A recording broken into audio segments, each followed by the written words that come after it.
C'est parti pour une nouvelle famille de nombres. Alors, nous avons vu la famille des 20, la famille des 30, la famille des 40, et donc du coup, il nous reste la famille des 50.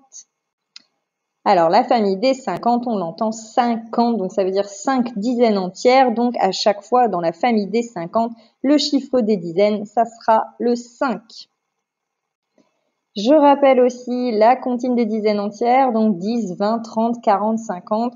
Ça va nous permettre de calculer plus rapidement lorsque l'on aura des opérations 10 plus 10 plus 10. Au lieu de faire 10 plus 10, 20 plus 10, 30, on pourra compter directement 10, 20, 30, 40, etc., etc. Donc, cette comptine-là, elle n'est pas inutile. Bon, tu es habitué avec les présentations des familles. Donc là, ce qui change pour la famille du 50, eh bien, c'est bien évidemment les barres. On en a 5 maintenant, on a 5 dizaines. Dans l'opération 10 plus 10, eh bien, on retrouve 5 fois le nombre 10, puisqu'on a 5 dizaines. Ensuite, eh bien, 58, à chaque fois, on va partir de 50 et ajouter le nombre de cubes. Et puis, forcément, l'objectif du jour, comme pour les autres familles, c'est d'apprendre à écrire 50.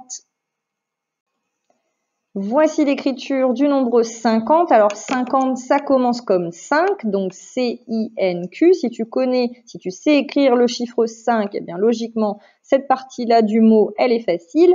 Ensuite, le Q va être accompagné du U à l'intérieur du mot, ça c'est obligatoire.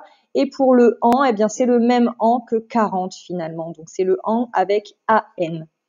Je t'ai mis également le code couleur, donc le C, le I et le N, tu peux l'écrire d'un seul coup. Ensuite, la lettre Q, ça, il va falloir que tu lèves ton crayon.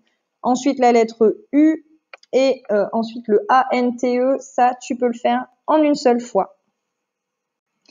Alors, je ne change pas les habitudes. Tu prends ton ardoise, tu traces 3 traits de façon à faire 4 cases et ensuite, tu vas pouvoir représenter le nombre avec des barres et des cubes, l'opération 10 plus 10, etc., l'opération qui est plus simple, 50 plus quelque chose et l'écriture en lettres. À toi de jouer. J'en profite pour faire un petit rappel sur l'écriture des nombres composés. Donc là, 23.